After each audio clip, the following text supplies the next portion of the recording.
开眼，这是绘制唐卡的最后一道工序。旋肘旋腕，沉心静气，仅靠指尖的力道描绘线条，轻轻几笔需要勾勒出画像的眼神，是最难也最重要的环节。藏族人民的智慧与信仰，千年的璀璨繁盛，穿越苍茫雪山，经由画师点睛一笔的牵引，唐卡生的灵气，终于印在了纷繁线条编织的锦缎中。而在这之前，眼前的这幅唐卡已经历了数月的描绘。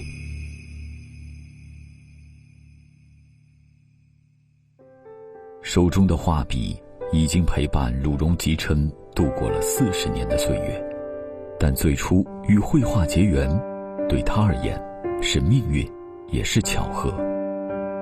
我5岁的时候，我们去那个弥勒雪山那个内转嘛，内转回来到飞来寺的时候，寺庙那个门打开，一进去里面很多很漂亮的一些壁画。到了晚上住的地方的时候，我跟父亲说，那里那个壁画是谁画的这么漂亮？然后我父亲说，这个是爷爷和我2个人的作品，他就这样说的。家住德清县云岭乡红坡村的鲁荣吉琛，出生在一个藏医、雕塑、绘画世家，祖上几代都是康区知名的画师，到他这一代已经是第6代传承人了。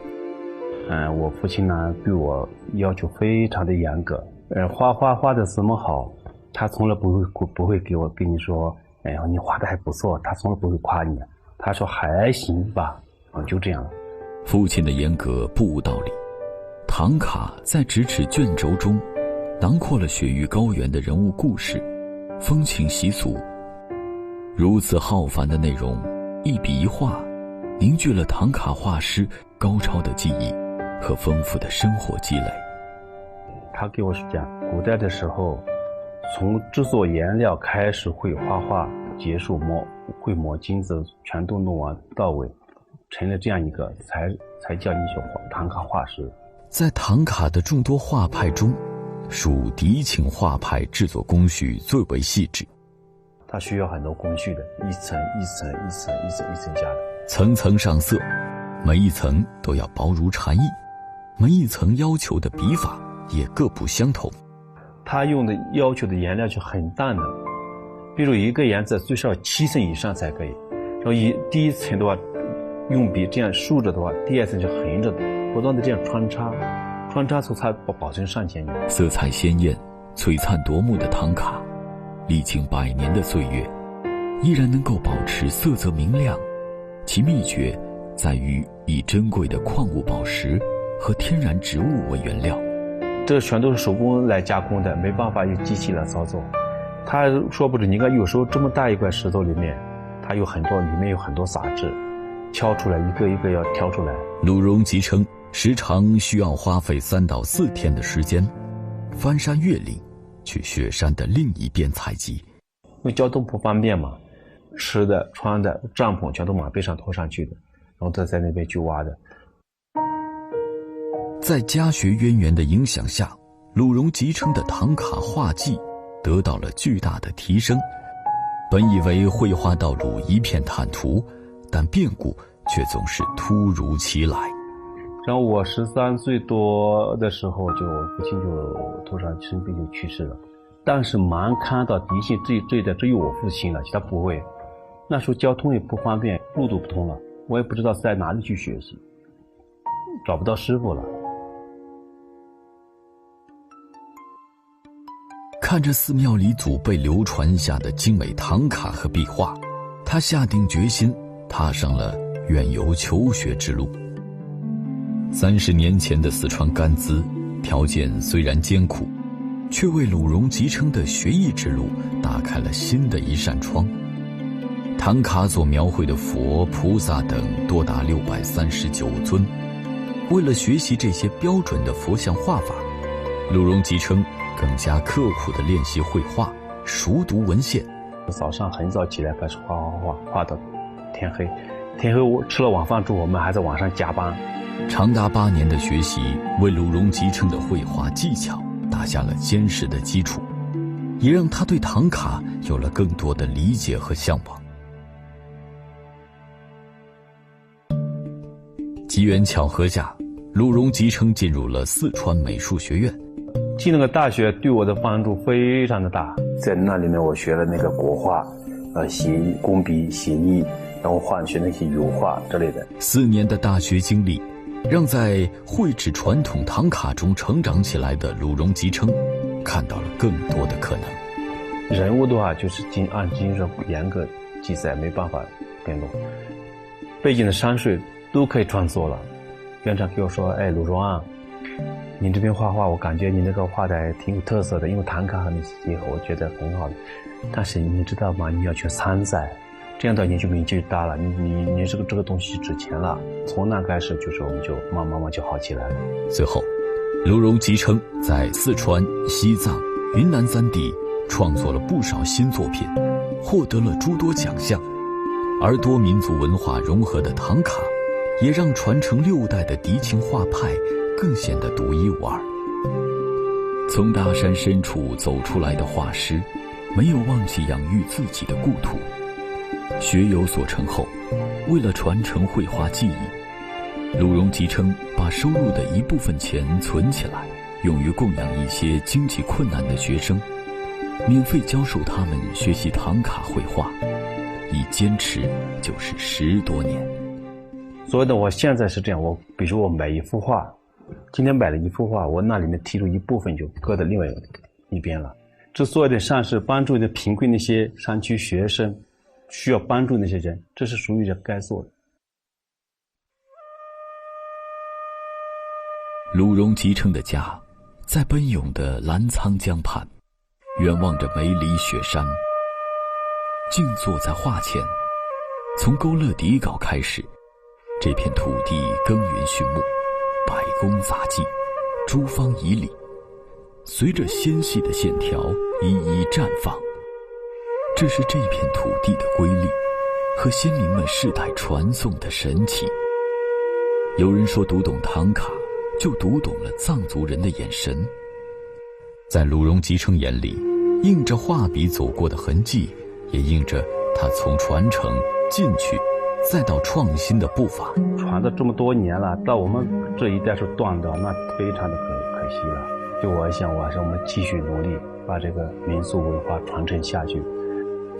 每一笔每一步，都是他对雪域故乡无限的热忱和对流传技艺的坚守，更是作为一个传统手艺人，精于技艺，专于执着的匠心。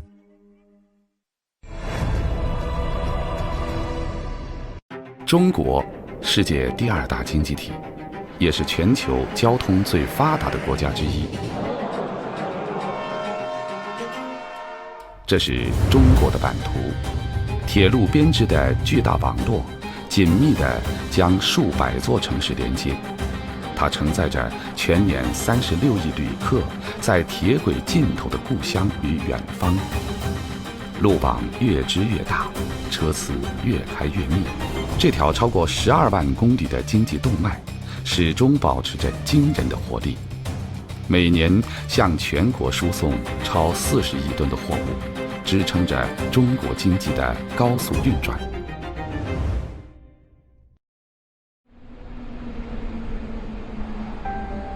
火车也需要休息。昆明机务段的检修车间，郭卫华要解决的不是盘庚山路交错原野的路线规划，眼前这个微机柜的电路控制系统，才是列车起点上堪称错综复杂的终极。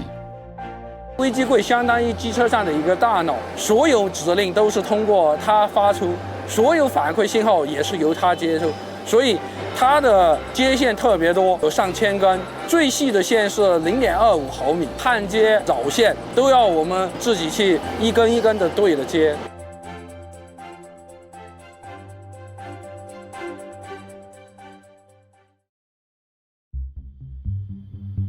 手眼脑配合的精准与否，成为了决定这场手术成败的关键。机车上有2万多个部件，我们机车要好起来，它的每一个部件的工作都需要控制电路来完成。细心与慎重是对电路的尊重，与无数铁路电子组工人一样。这也是从事机车电路检修近20年的郭卫华，参与工作的第一天，接受到来自前辈的训导。列车如果一旦出现故障，就整条线路都处于瘫痪状态，不像汽车可以绕过去啊、绕路都可以，但是火车不行。也就是说，我们的火车是不允许停车的，必须要在指定的地点才能停车。然而，这是由上万个零件组成的钢铁巨兽，故障在所难免。韶山3B 型固定重联机车，刚到段的时候，经常有10多20个火车故障的上不了线运行。2009年，29岁的郭卫华担任电子组工长。上任第一天，他就自信地夸下海口，要让电子专业造成的机车破停降到个位数。它是2节车固定重联，2个机车只要一班乘务员来控制就可以，而且控制的这种协同性非常好，可以大量的节约乘务员，提高效率。但是这个车呢，属于第1代网络控制的机车，设计上可能有一些不足的地方，所以故障特别多。这些网络部件设计复杂，版本多样，机车电子组日常所检测的 LCU 电路板就多达97种，而随着使用率提高，网络部件动态故障率也日趋上升。09年、10年的那段时间，我和同事基本上就是早上睁开眼睛就开始修火车，到晚上天黑了都围着这些车转。他觉得怎么老干不完的活，老修不好这个车。电路系统进化带来的压力比山更难逾越。通过网络部件实现的机车控制，让郭卫华陷入了困境。我们最先接触的是一些节点电路，也就是靠继电器、接触器的习核来控制的电的导通。通过自己测量，心里有底。但是到了现在这些新型机车都是集成电路板，你靠眼睛是看不到的。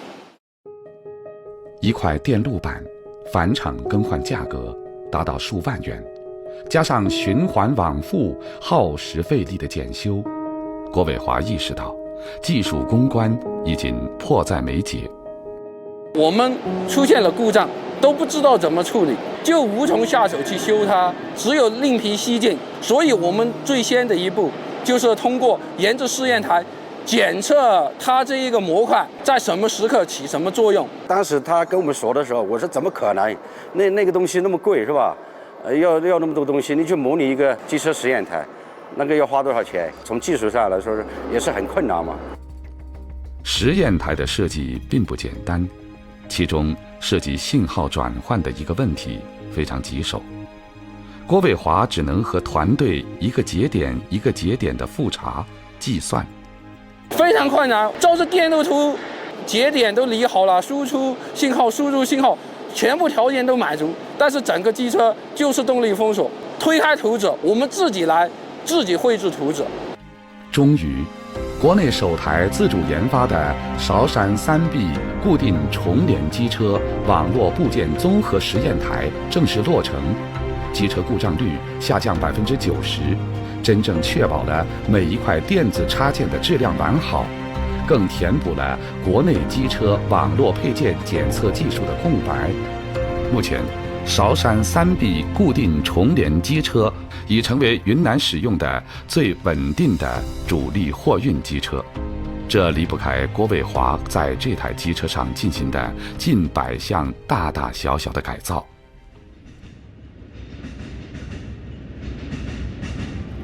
列车缓缓驶出检修车间，上线跟车的郭卫华不知道这次旅程会有多久。